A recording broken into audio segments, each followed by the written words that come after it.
عبر الهاتف الكابتن خير الدين مضوي النجم الجزائري الكبير مدرب وفاق سطيف. مساء الخير يا كابتن خير الدين. مساء الخير أستاذ أشرف، وتحية إلى كل المشاهدين. أولا تحياتنا لك وتحياتنا لوفاق سطيف. صعدتم لدوري المجموعات تحت قيادتك في إطار الدفاع عن اللقب أو حملة الدفاع عن اللقب. لماذا الاستقالة يا كابتن ولماذا التوقيت الآن؟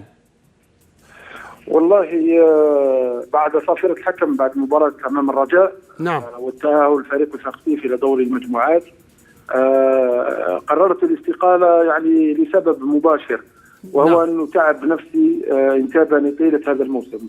لا يخفى عليكم أني تقريبا 6 سنوات وأنا أعمل مع وفاق سطيف بدون توقف، يعني تقريبا كل سنة وأنا مع دوري مجموعة رابطة أبطال إفريقيا ودوري كأس الكاف، أو حتى مع التحضيرات في المدة الصيفية، وأنا حسيت بتعب كبير وكبير نفسي، وكنت أود أن أستريح على الأقل بعض الأيام أو حتى بعض الأسابيع مع العائلة. وبعد يعني صفارة الحكم أمام الرجاء والتأهل، وتعرف جيدا أن البطولة الجزائرية تنتهي يوم 29 مايو القادم والتحضيرات تبدأ يوم 4، مستحيل أن يكون محفز وانطلق مع المجموعة يعني في الموسم الجديد وتحضيرا للدوري المجموعات. فلذا كان استقالتي أو إعلان الاستقالة مسبقا لإعطاء الوقت الكافي للإدارة وللرئيس أن يختار المدرب المناسب ويوضع خارطة الطريق بالنسبة لتحضير الموسم الجديد، وخاصة تحضير دوري رابطة أبطال إفريقيا. هل يا كابتن الوقت المتبقي يسمح لإدارة النادي أن تتمكن من الحصول على توقيع مدرب ذو كفاءة يقود الفريق بذات الكفاءة التي كان يقوده بها خير الدين مضوي؟ والله يا أخ أشرف، أنا لحد الآن وأنا في صراع مع الإدارة لأجل فسخ العقد، لأنه أكيد يعني، وخاصة أنا عقدي يمتد إلى 2017.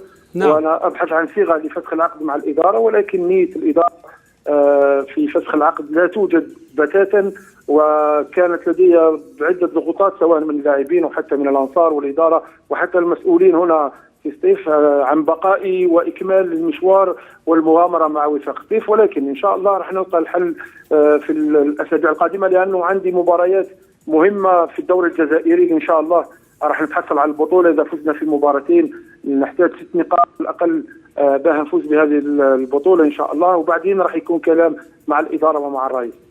طيب، رأي حضرتك حتى وإن استقلت وتركت الفريق، رأي حضرتك في المجموعة التي يعني ضمت إلى جانب وفاق سطيف حامل اللقب المريخ السوداني والوافدان الجديدان المغرب التطواني وسموحة المصري، شايف المجموعة دي إزاي بالنسبة لوفاق سطيف؟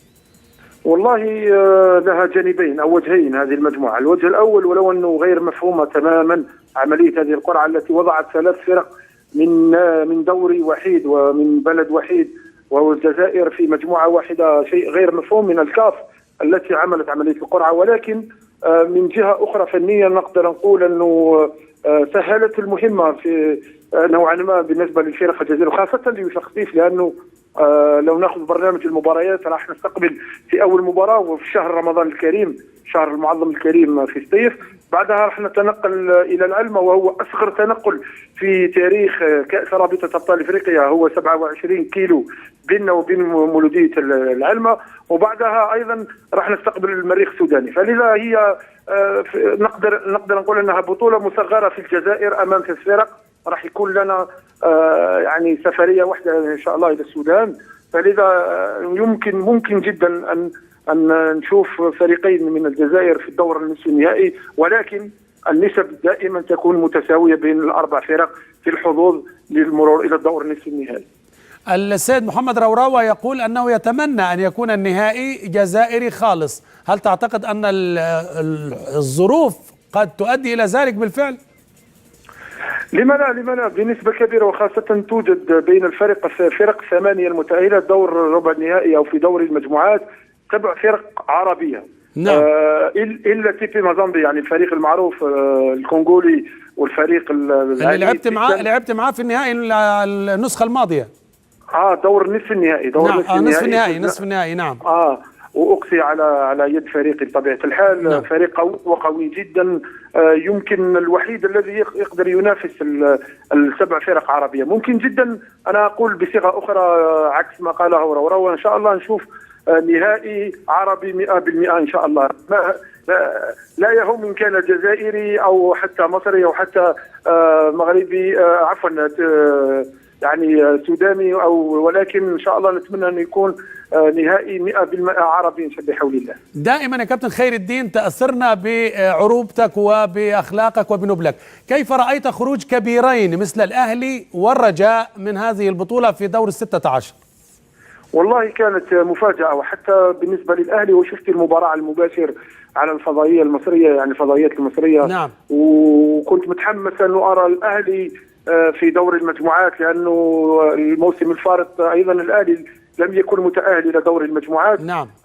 يعني تمنيت أن يكون هو، وحتى الترجي التونسي أيضا عملاق الكرة التونسية والإفريقية أيضا أقصي على يد فريق المريخ السوداني، لكن حسرتي على فريق الأهلي لأنه فريق يضم لاعيبه يعني ذو مستوى كبير، وكان باستطاعتهم انهم ينهوا المباراه في صالحهم امام المغرب التطواني، لكن شاءت الصدف او حتى نقول لم يكن الحظ بالنسبه لفريق الاهلي وللاعيبه الفريق الاهلي. وان شاء الله يعني راح يعطي مستوى بحول الله ويحافظ على اللقب اللي تاعه ان شاء الله، اللي اداه مع الكاف ان شاء الله. اخيرا كابتن خير الدين مضوي، هناك من يقول ان استقالتك جاءت ربما لتنامي وصول عروض خليجية لخير الدين مضوي. مدى صحة هذا الكلام؟ هل بالفعل وصلت عروض أو هناك مفاوضات مع أندية بالفعل خليجية؟ شوف يا أخ أشرف، أنا يعني والحمد لله وأعوذ بالله من كلمة أنا كمدرب جزائري وحتى عربي، يعني وكنت من بين أحسن المدربين في إفريقيا وحتى نعم. عربيا، وكان لي الشرف الكبير أن أدرب فريق كبير مثل وفاق سطيف. عمري ويعني تماما أن نكون نفكر في هذا الشيء، أن أستقيل عشان يكون عندي اتصالات من الخليج، لأنه أنا دائما أطمح إلى ما هو أكبر وإلى ما أسمى بحول الله. فلذا دائما ما كنت أطمح إلى الأخذ بفرق كبيرة مثل الأهلي، مثل الزمالك، وفاق سطيف، اتحاد العاصمة، الترجي التونسي، النادي الإفريقي، ولكن ولا يعني فكرت ولا لحظة أن أروح إلى الخليج أو أفكر في يعني أنه أخوض المغامرة في الخليج. أنا مدرب مثل كل المدربين، إنسان لدي عائلة ولدي أيضا وقت أحب أستريح فيه إن شاء الله، وكان هذا هو يعني السبب المباشر لاستقالتي مبدئيا ومسبقا من نادي وفاق سطيف. هو طبعا اختيارك للتوقيت وأنت يعني على بعد خطوات من التتويج بالبطولة المحلية، الحفاظ على اللقب للعام الثاني على التوالي في البطولة المحلية، بطولة كأس السوبر لأول مرة بالنسبة للكرة الجزائرية عن طريق بوابة وفاق سطيف، كل هذه أمور تؤكد أنك من الباب الواسع تريد أن تلتقط الأنفاس. بحييك على روحك، وأشهد أنك واحد من المدربين المحترمين في كرة القدم العربية. شكرا لك كابتن خير الدين مضوي، المدير الفني لفريق وفاق سطيف الجزائري، كنت معنا من العاصمة الجزائر. شكرا جزيلا.